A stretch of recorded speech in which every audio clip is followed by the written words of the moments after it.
Namaste,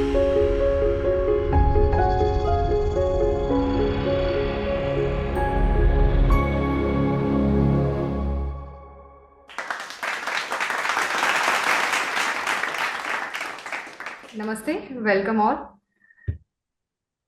Welcome to another Indic talk by Center for Indic Studies, Indus University. And the topic for today's Indic talk is Dharmic Pedagogy and the Decolonization of Learning Systems. And we have with us Dr. Swasti Sharma ma'am. I welcome you. Dr. Swasti Sharma ma'am is currently working as an assistant professor in the Department of English at Satyavati College, University of Delhi. She brings with her over 7 years of rich teaching experience.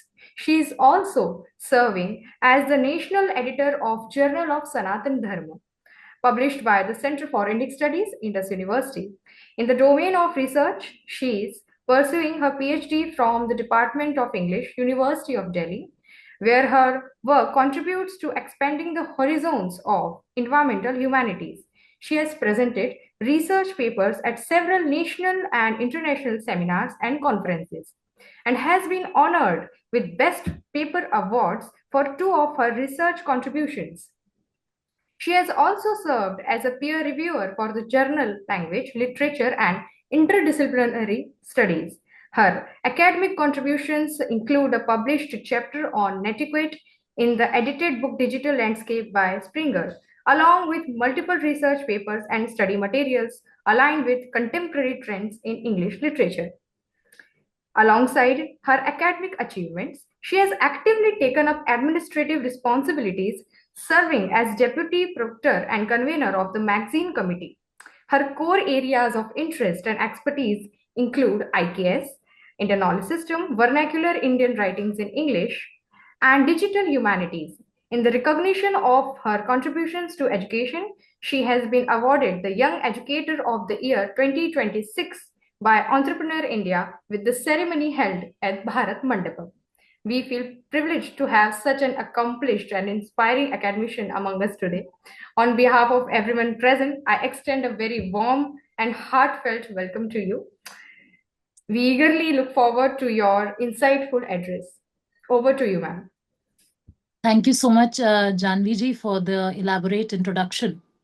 I am yet to earn my PhD degree, but through the academic ventures that I am embarking on, especially with this talk, I hope that it will be a more enriching journey. So, first of all, I would like to begin by thanking Indus University for giving me an opportunity, Center for Indic Studies, Indus University, for giving me an opportunity to speak on a very relevant topic: dharmic pedagogy and the decolonization of learning systems. So, before we begin, I would like to chant Om Purnamadah Purnamidam Purnat Purnamudachyate Purnasya Purnamadaya Purnameva Vivashyate. Om Shanti Shanti Shanti. Both the supreme Adaha and the material world Idam are complete, and there is no distinction between the Atman and the Brahman. So, such has been the outlook of Bharatiya Jnana Parampara. Our pedagogical stream of consciousness has been continuously flowing through the oral tradition since times immemorial, whereas the West arrived at this platform much later. As we embark on this journey, as we converse further in this direction, we are trying to rediscover the techniques of dharmic pedagogy for the modern education system, for a decolonized education setup. It is very important that right at the beginning, at the outset, we navigate through the four important research questions that exist in the current domain of knowledge. Number one, what are the core epistemological assumptions underlying dharmic pedagogy and how do they differ from Western education theories? The second question that I would like to explore through the course of this lecture is how can dharmic pedagogy add value to the current education system, to the value educated, value based education in the contemporary schooling and higher education systems. The third question I'm trying to explore is how does dharmic pedagogy align with modern theories of holistic education and emotional intelligence, especially meeting the needs of a globalized and digital learning environment? Finally, I would like to explore the question regarding dharmic pedagogy's contribution to the decolonization of education in India. But before we delve deeper into these questions and glean answers for the same, let us examine the two major keywords that arise from the topic itself: dharmic pedagogy and decolonization. Now, what do we mean by dharmic pedagogy? So, dharmic pedagogy offers a transformative educational paradigm that goes beyond the mere transmission of knowledge. It is meant to cultivate wisdom. It is meant to instill ethical responsibility and lead to self realization. When we talk about Bharatiya Jnana Parampara, when we talk about decolonization of the learning system and returning back to the dharmic pedagogy, we are also trying to inculcate the values of moksha, that is liberation, jnana, that is knowledge, and sanskar, that is the refinement of the self. So I would like to put certain maxims into the context. Sa vidyaya vimukte vidya dadati vinayam nahi jnanen sadrasham. The last one being from the Bhagavad Gita. These three maxims will define the purpose of education in dharmic thought. That includes liberation, moksha, character formation, vinay, dharma, removal of ignorance, agyana, inner purification and wisdom, holistic well being and happiness. Now, when we are talking about dharmic pedagogy, we are also trying to gain a holistic perspective about the education rather than resorting to the rote learning that exists in the modern education system. We are trying to revive the indigenous learning systems that lead to the holistic well being of the students. Now, as far as the term decolonization is concerned, all of us are aware of it. We are acquainted with the term. In my view, it is the process of reclaiming what is rightfully ours. It is nothing new under the sun. It is a process by which we are trying to slowly, steadily, and gradually reclaim our identity. And I take inspiration from an African writer, Ngugi wa Thiong'o, whose Decolonizing the Mind has been quite inspirational and also a seminal work in this regard. In Decolonizing the Mind, Ngugi wa Thiong'o had had written extensively about the politics of language in the African literary context, where he said that colonialism not just operates through political and economic control, but also through language, culture, and education. And we must take some cognizance from the same while we are operating in the Bharatiya context. For Gugi, reclaiming indigenous languages is essential for cultural liberation. And he famously decided to stop writing in English altogether, and he went back to Gikuyu, which was his mother tongue. Now, in Decolonizing the Mind, he has written a famous line that I would like to quote here. To control a people's culture is to control their tools of self definition.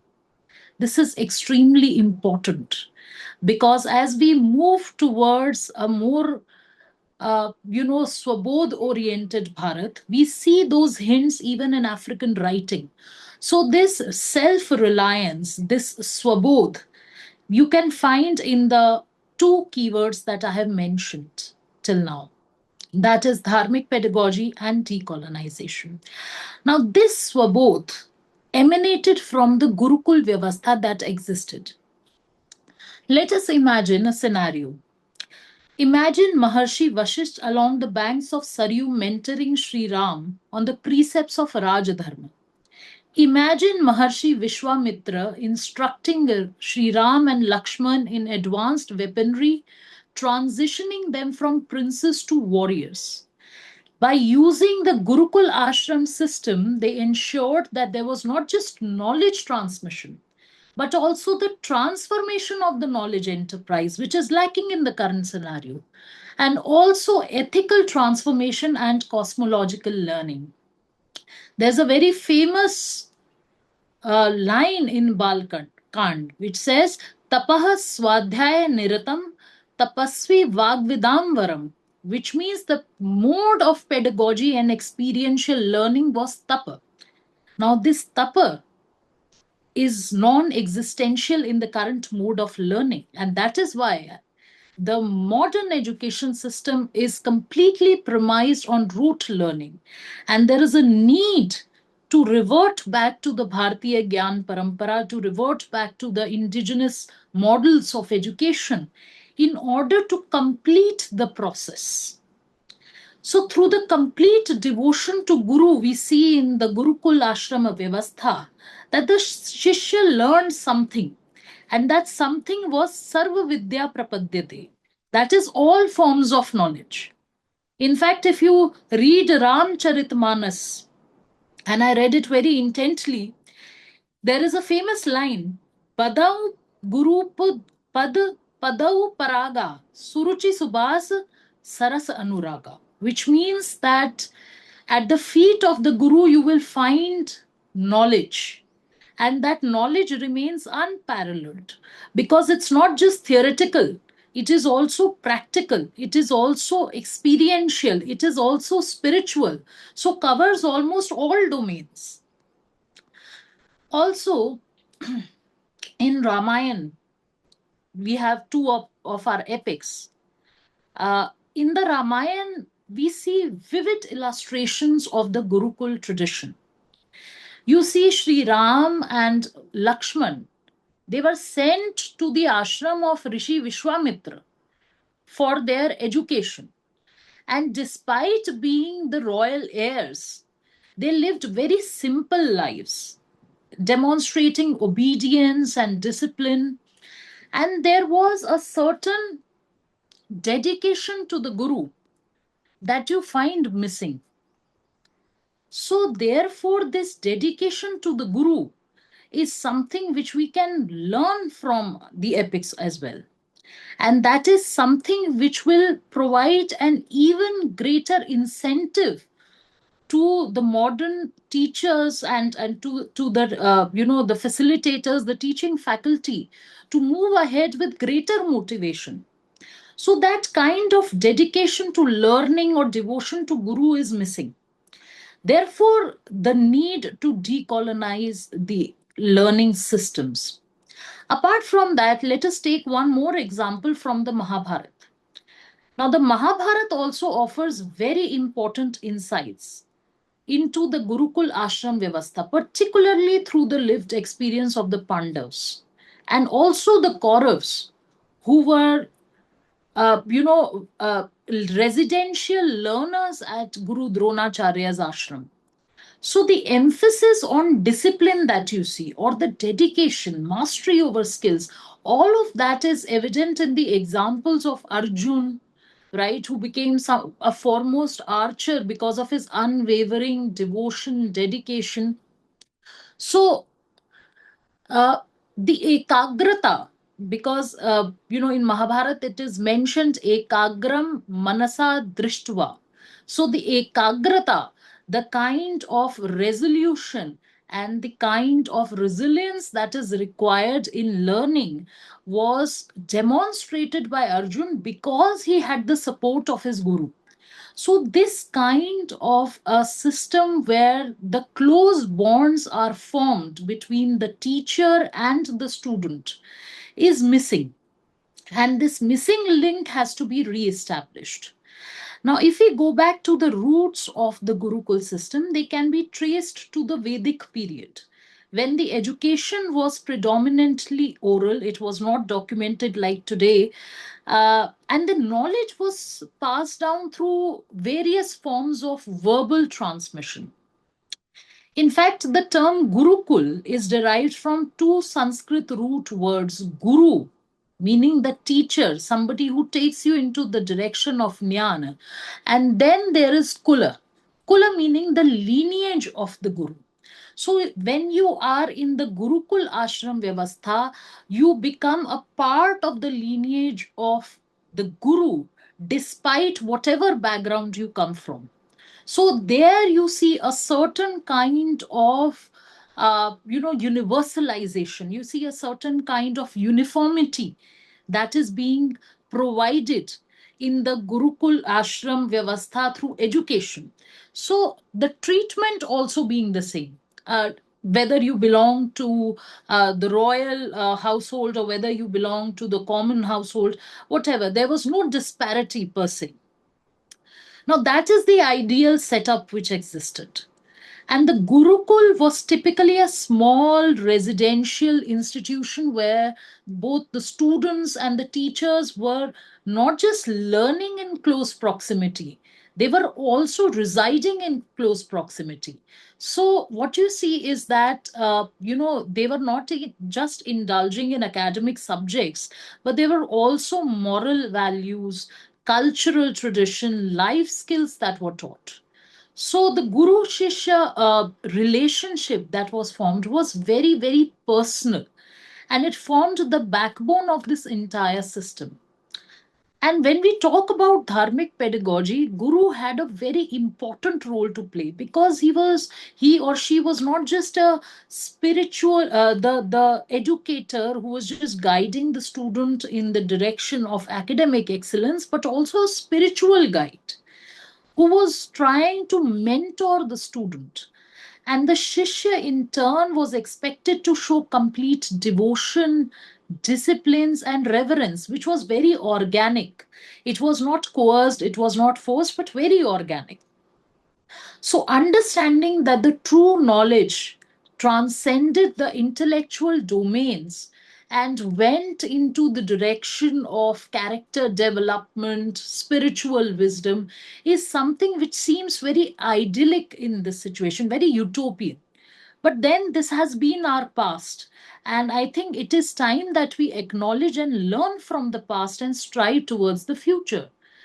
Now, as far as the Bharatiya classical education is concerned, it was characterized by strong foundation of the Gurukul ashram system, as I said before. Now, it was a very strong network of ethical and spiritual framework, and it was fortified by dharma. Now, dharma, as we are all aware, is one of the virtues prescribed in Purusharth Chatushtay, which comprises dharma, artha, kama, moksha. So, therefore, when we talk about the Ramayana, when we talk about the Mahabharata, these Bharatiya epics, they tend to construct a very gripping and persuasive model of education. So, obviously, they are revered texts, but they also posit a model for the future. So they are very, in my view, they are also very futuristic texts, very forward looking, because they provide a very persuasive model of education that effectively incorporates experiential learning, conscientiousness, civic duty, and leadership cultivation, all the qualities that we require today. Now, as far as Gurukul pedagogy is concerned, let me tell you that Gurukuls were not just hubs of learning. They were not just hubs of learning, they were actually centers of expertise. Some scholars have merely described as these isolated hubs where students used to go and learn and then return to their households. They were not that they were centers of expertise, because you see that all these rishis and maharshis, they had expertise, they had core competencies in certain areas, just as we have specialization, right? When we proceed towards our PhD and research work, so on and so forth, scholarly work. So just as we gain expertise, so did they. So for example, Dronacharya. Now, Guru Dronacharya was the master of Dhanurveda. So, that for the military arts and archery, he was the best person. And then you take the example of Maharshi Sandipani, for example, who's also mentioned, in fact, because he had also instructed Krishna and Balram in 14 Vidyas and Chatushashti Kala, right, in Ujjain. So that you have the example of Patanjali and his Yoga Sutra, Gautam Rishi being an expert in Nyaya, and then you have Kanada Rishi, who was an expert in Vaisheshika. So these are the philosophical branches in which they had gained expertise. So just as we proceed and we approach the experts for their opinion, so did the students of the time. My question is, you have used a term ethical transformation, Yeah, yeah. and ethics is the only thing which is lacking today in our today's Indian education system. So please Hmm. enlighten us on that. See, ethical transformation is whereby gaining education that you already are doing through the academic subjects, apart from that, you get to know about the different phases of life. What exactly are you supposed to do? So the blueprint was already there. So, for example, as a student, as you enter the Gurukul Ashram Vyavastha, you are in the Brahmacharya phase of your life. Then you enter the Grihastha. Then you enter the Sannyas, right? Vanaprastha and then Sannyas. So when we are talking about the ethical transformation, we are also looking at the manner in which righteousness was incorporated, that there were certain rules and regulations, but these rules and regulations, instead of being imposed as it is, right, they were not documented, that there was a certain opportunity for interaction so that they could be organically grasped by the students. And this ethical transformation is not a one day's job that occurred. It was a gradual process that over the years, how to obey, why to obey, and the methodology in by which the Gurukul Ashram Vyavastha functioned is also quite different, if you see.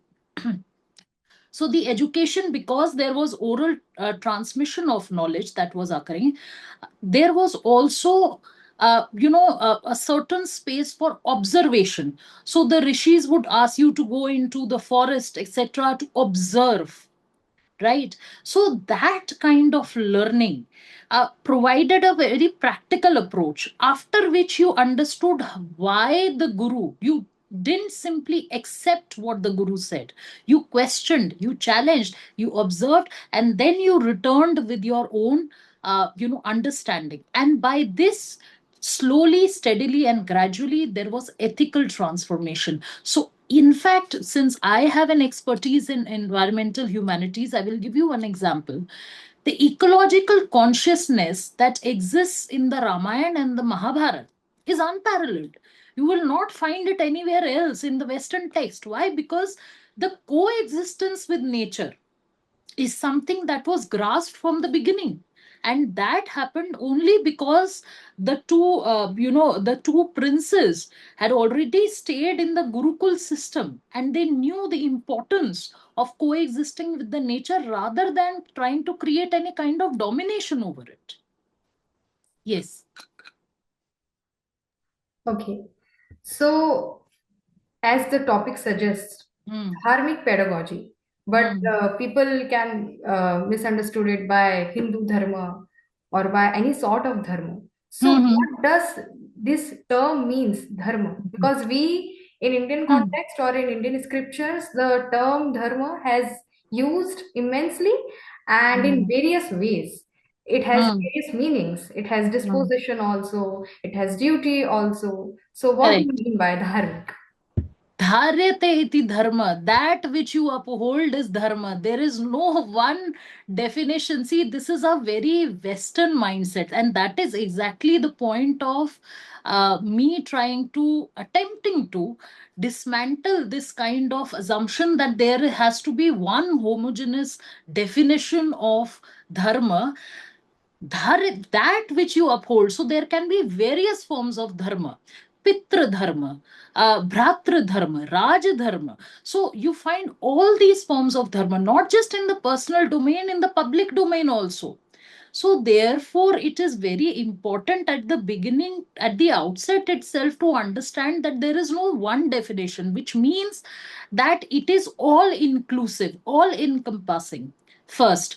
Second thing, as you pointed out, that does it have any religious connotations or denotations? It emerges from the Sanatana Dharma. And what does the term Sanatana means? That which is eternal, which is a way of life. Now, we are the world's oldest continuing civilization. It is not a mere sweeping statement, it is a fact which has been proven by archaeological records. So, the point is that we have to accept the civilizational values which are very common, right? And that inform our everyday practices, our everyday behavior towards one another.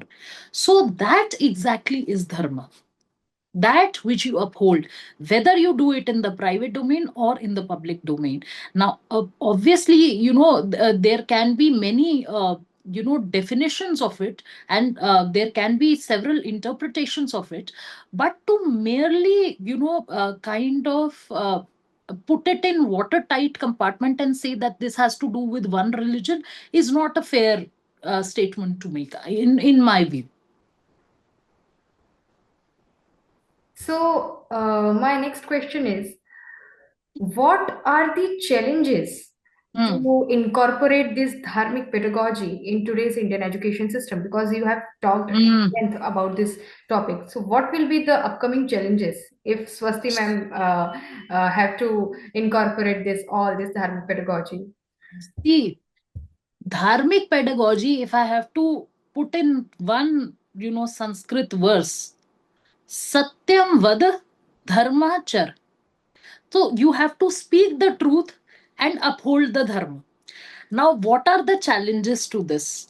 The first and the foremost challenge that we as scholars, teachers face every day in the classroom is that we are so much occupied by the Macaulay mindset that we are not able to transition from the colonized mind to the decolonized mind. So, the first thing is for us to decolonize ourselves before we ask the students to decolonize their mind.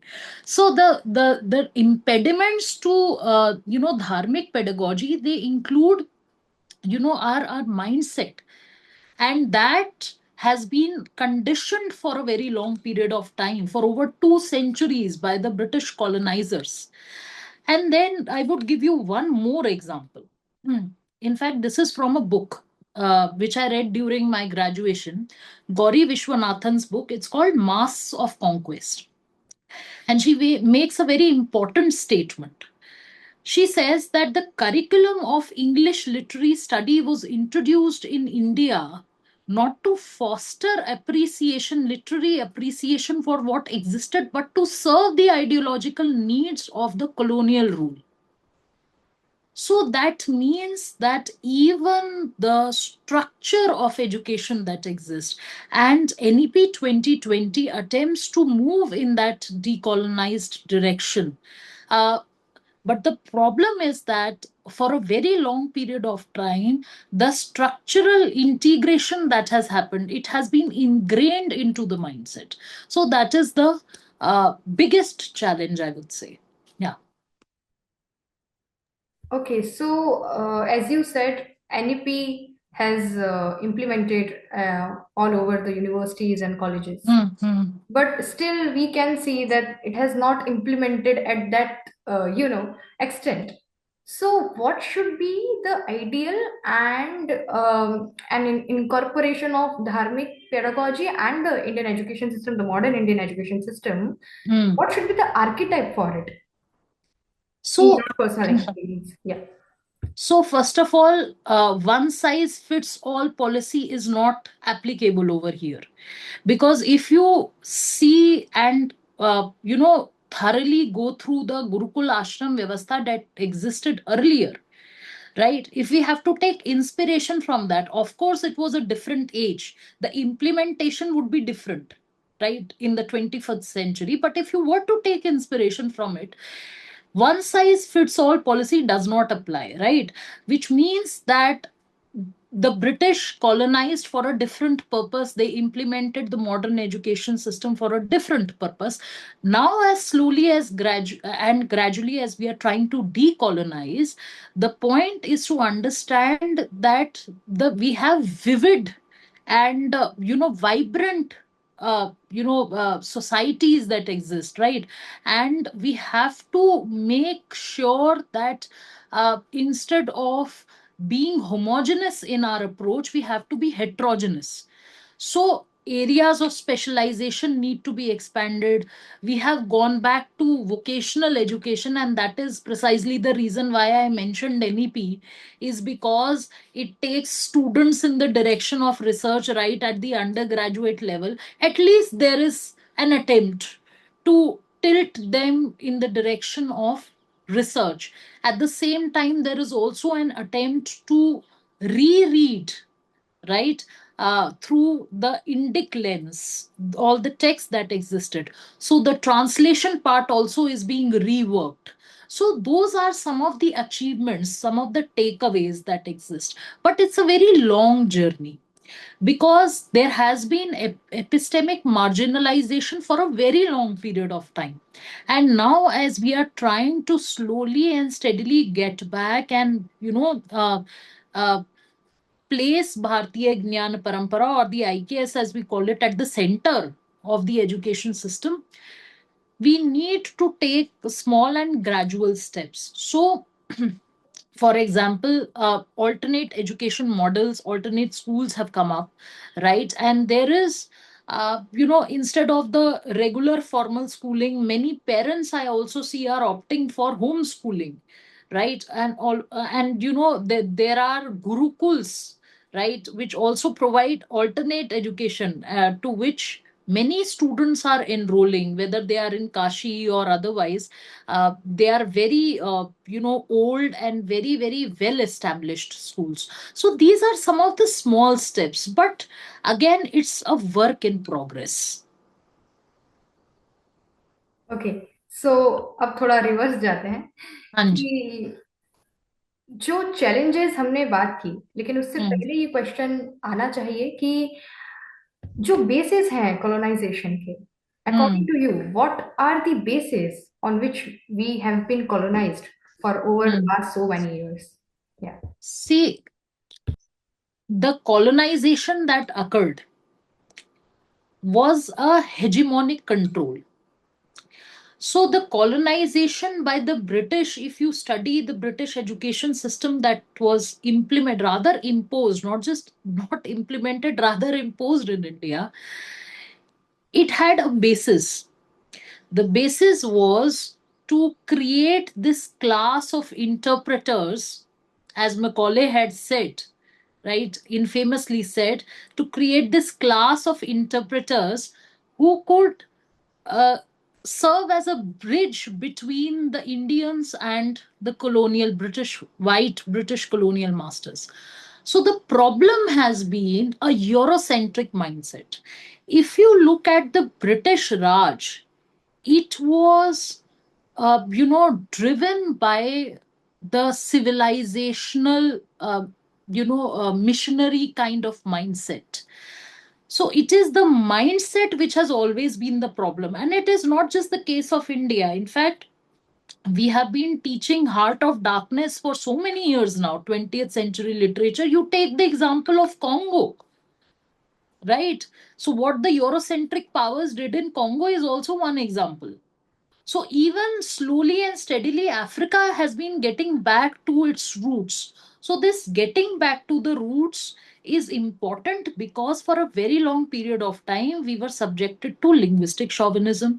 That linguistic chauvinism was driven by a a civilizing mission that they were on.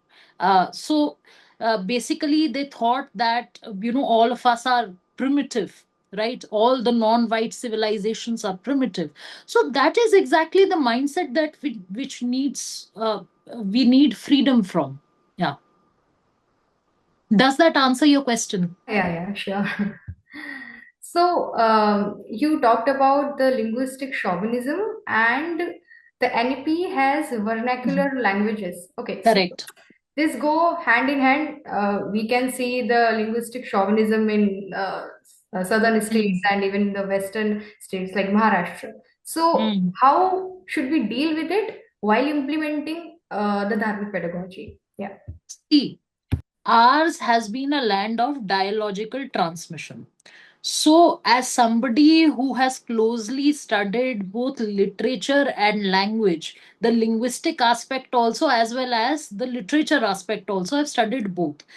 In my view, again, the British wanted English to be the link language, right? The entire purpose of introducing the English language was to create it as a link language for India that would establish their hegemonic control for a very long period of time. As we move towards this phase of vernacular languages, we should be open to learning more languages. That actually adds to our cognitive ability, especially for the students who are in their teenage or who are in their early 20s. Their language acquisition device, LAD, is very very receptive, so they can learn the language, grasp the language better. So why not learn more languages? There is no harm in knowing more languages, being a polyglot, I don't think.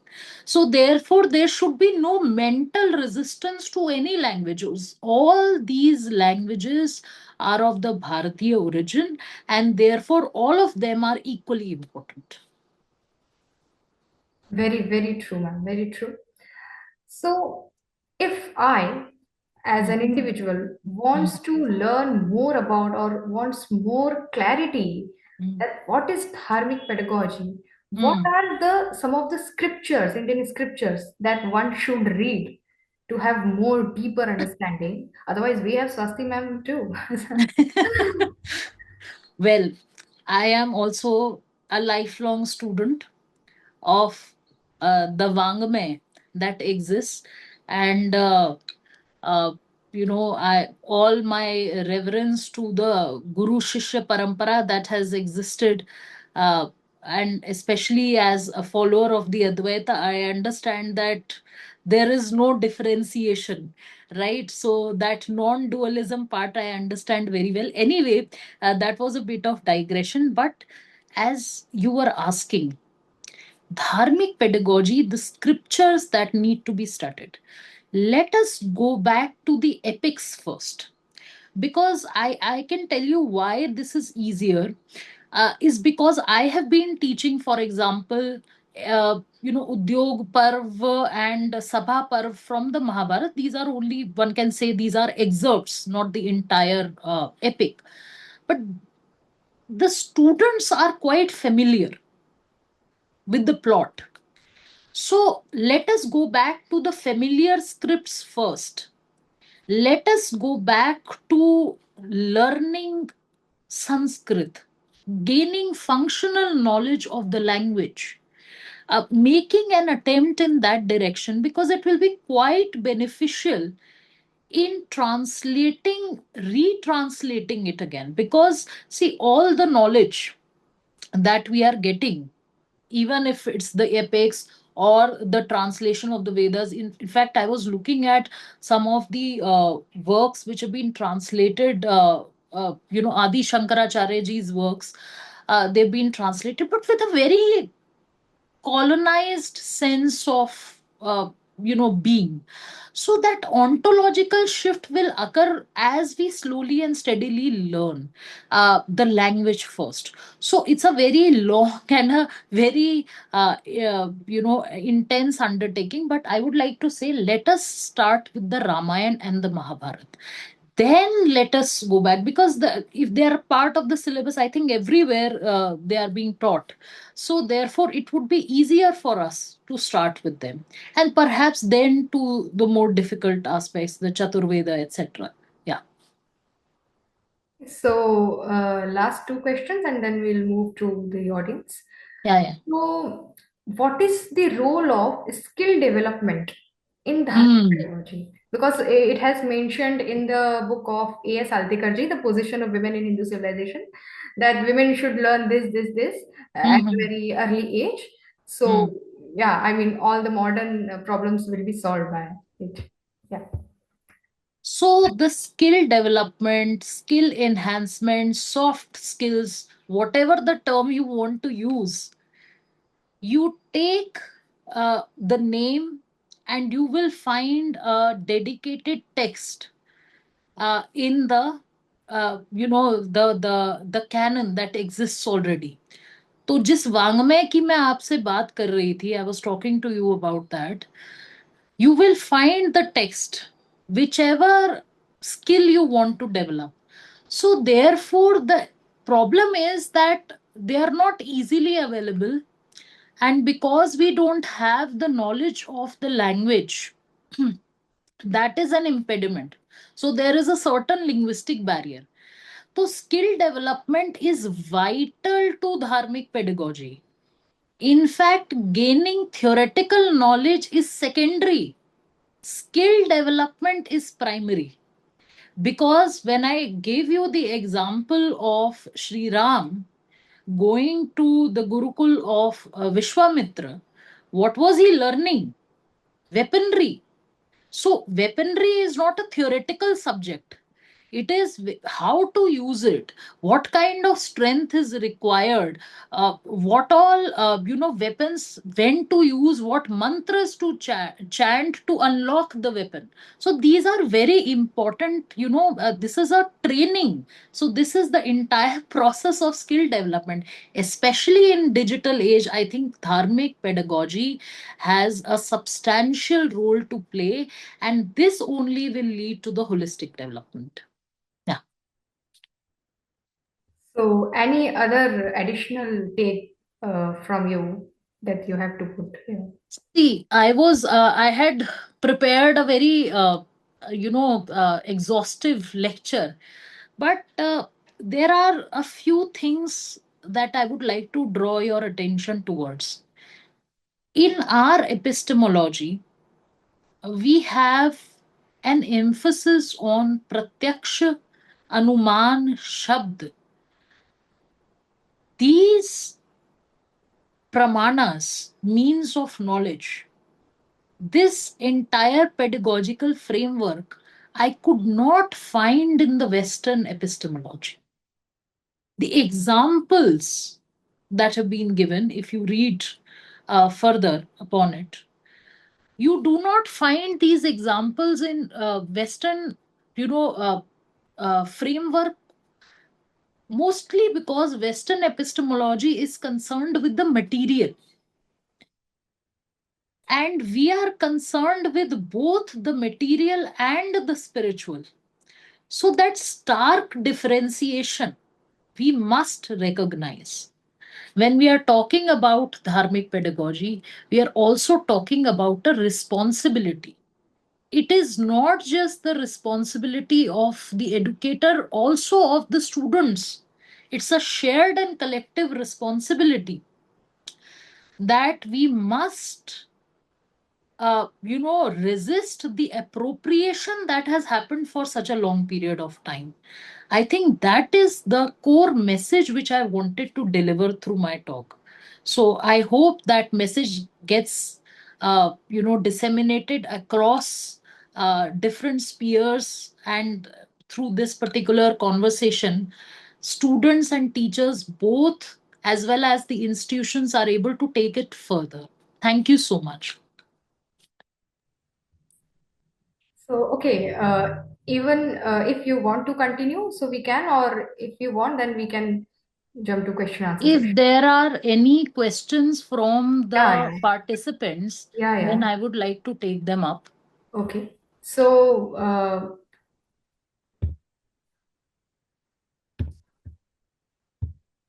so yeah, if anybody wants to ask any sort of question to ma'am, I have unmuted all the participants, I think. Yes. Ankita ji, Anita ji, sorry, Anita ji. Thank you. Swasti, thank you very much for that very insightful, thoughtful lecture.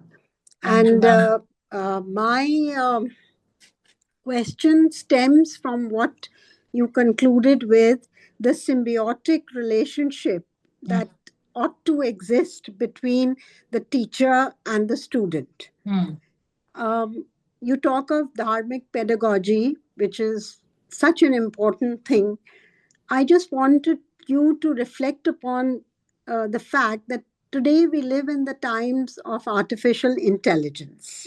correct. So, given these times, how Mm, challenging does it become mm. to arrive at that kind of a symbiotic relationship between the student and the teacher? And That thank is you such. again for a Thank you. wonderful lecture. Thank Really you. enjoyed it a lot. Thank you Thank you, so ma'am. much. This is such a pertinent question, and I'm glad that Anita ma'am has asked this question.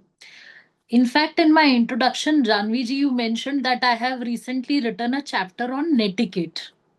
Now, I would take example from there only. See, netiquette is the etiquette for online interaction. That is the basic definition that you get.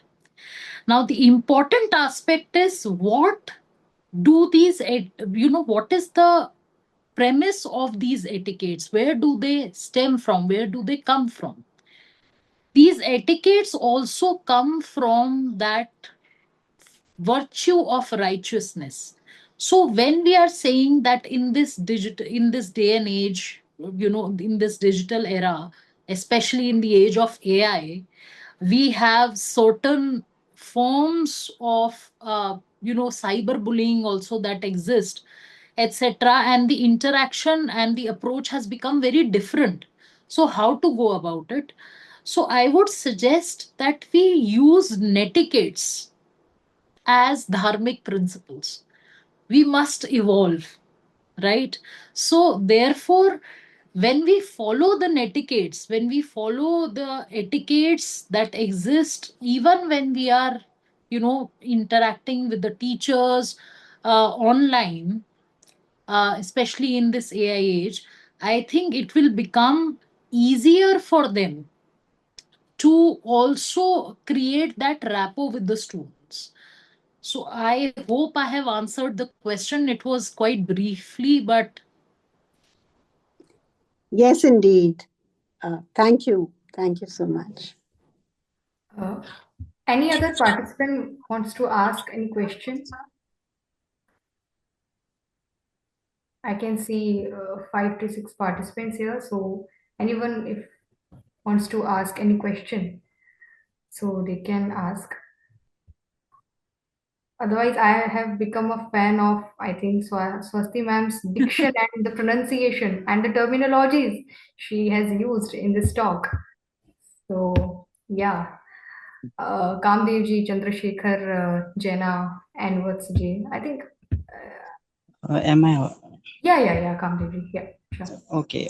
So my question is, ma'am, do you think that the concept of dharma, especially the etymological origin from the Sanskrit root dhr, meaning to sustain or uphold, has some ecological underpinnings? The way it shapes our understanding not merely as a moral or social principle, but also as an inherently ecological concept. that reflects an early awareness of the interdependence and balance required to sustain both cosmic order and the natural systems. Your views on that? Am I audible? Yes, ma'am. So I had mentioned this before as well, that ecological consciousness, this eco-criticism for the West only emerged, ecofeminism emerged in the 1970s. And then eco-criticism a little before that, maybe 1950s onwards in the West. This ecological consciousness, coexistence with nature, I just gave the example of the Ramayana. In fact, I have been teaching Abhigyan Shakuntalam for a very long period of time now. And I can give you a very good example from there. In the Act 2, you will find Shakuntala watering one Jyotsini. Now, unfortunately, it has been translated as Jasmine because of the obvious Orientalist translations. But you see that she is watering this plant which is called Van Jyotsini, and she calls it her sister. In the act where she is, progressing towards her marital house, she is the nature bids farewell to her, Yaksha and Yakshini. And the entire Gurukul Vyavastha, you look at Rishi Kanv's ashram, the entire Gurukul Vyavastha was based on coexistence with nature. When the king in the very first act, Dushyant, who is the king of Hastinapur, when he tries to shoot an arrow aiming at the antelope that belongs to the ashram, he is stopped. And he is told that these antelopes are sacred, these deers are sacred, they belong to the ashram. You cannot chase them, you cannot cause harm to them.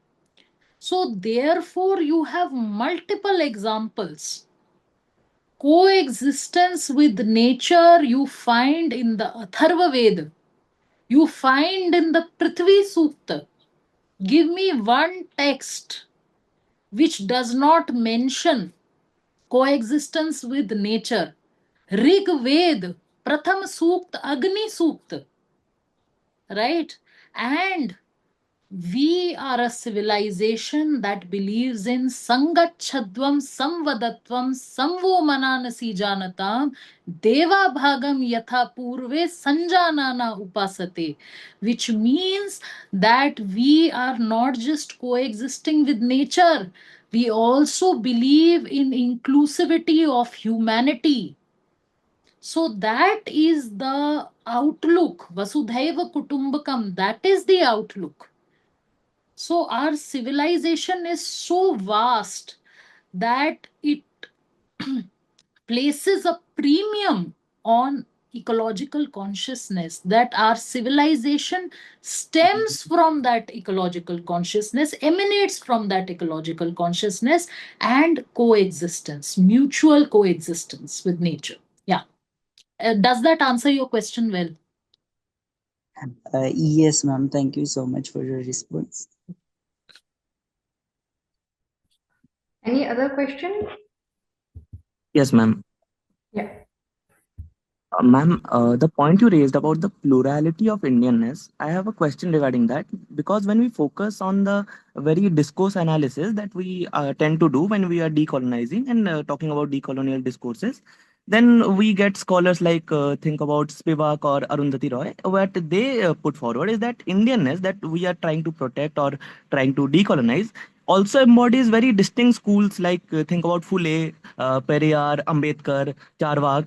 So, how do we address this question that the very thing we are trying to protect has inherited contradiction in itself?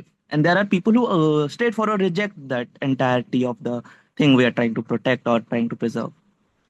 See, first of all, to begin with, Indianness is the term that you have used. Hinduism, Indianness, these are notional. The term is Sanatana Dharma. There is a stark difference There is a major difference between the two terms. Sanatana Dharma is not notional. So when you are talking about these internal contradictions that exist, I will give you a very good example from the Bharatiya Shaddarshan. In Bharatiya Shaddarshan, you have both the Astic philosophy and the Nastic philosophy. So you have, for example, Vedanta, Purva Mimamsa, Uttar Mimamsa. You also have Yoga. These internal contradictions do not make us weak. They make us richer in perspectives that we can follow either path, right? But all paths lead to the same destination. Yes or no? Yes, ma'am.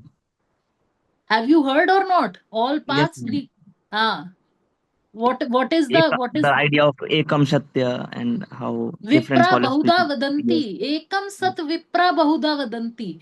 So Yes, ma'am. whether you see Yoga Sutra example, or whether you see study Purva Mimamsa, Uttar Mimamsa, you study Vedant, you study Nyaya, you study Vaisheshik, all of them lead to the Ekam Sat.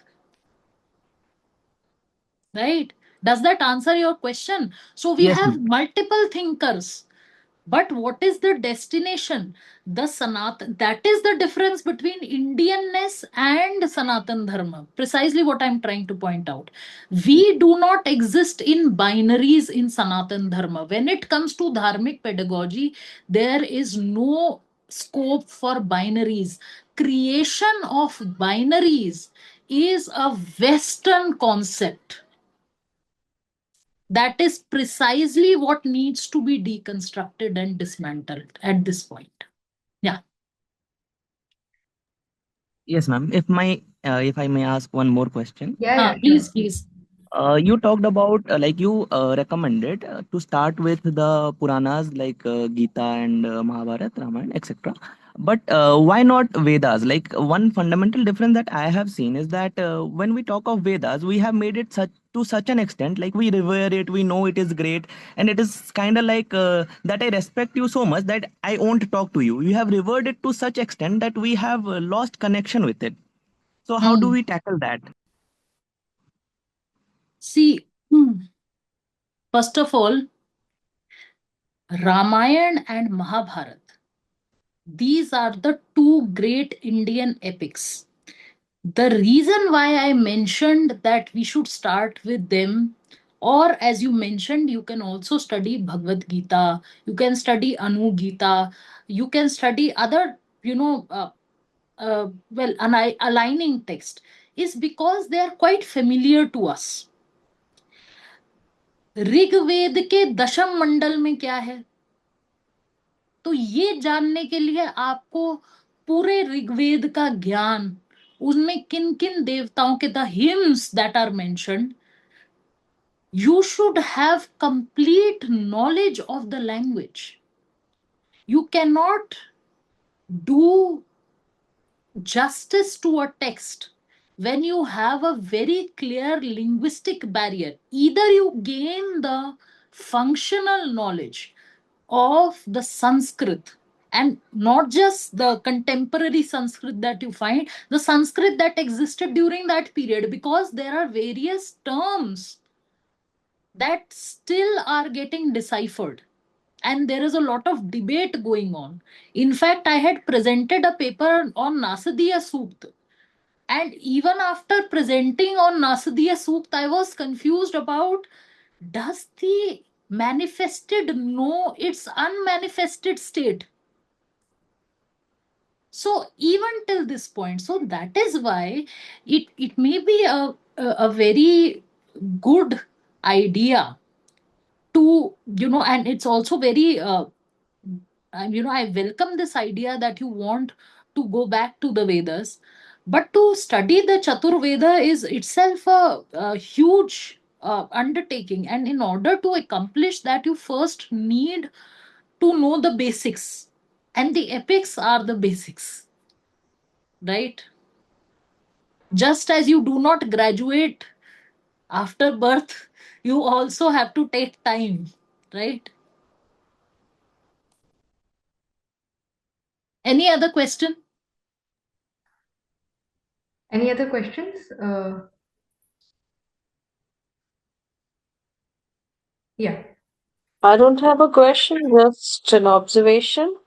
Yes, ma'am. Swasti, this is a very, this session is particularly timely in the way that it reframes the conversation around decolonizing education.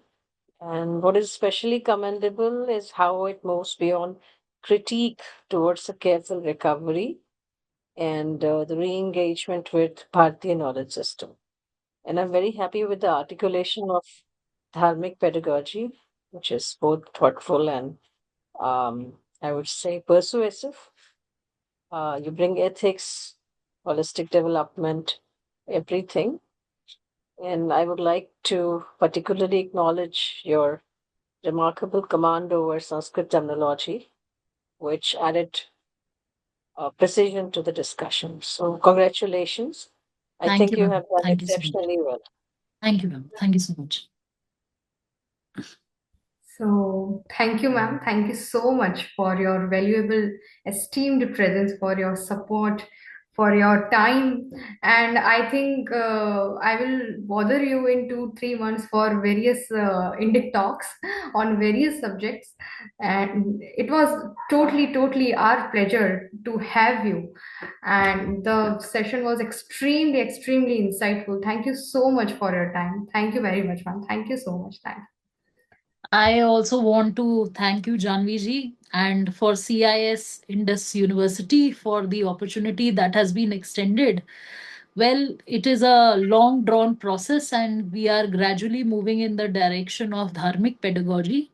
May we be able to accomplish that. Thank you so much. Yes, ma'am. Thank you so much. Thank you, ma'am.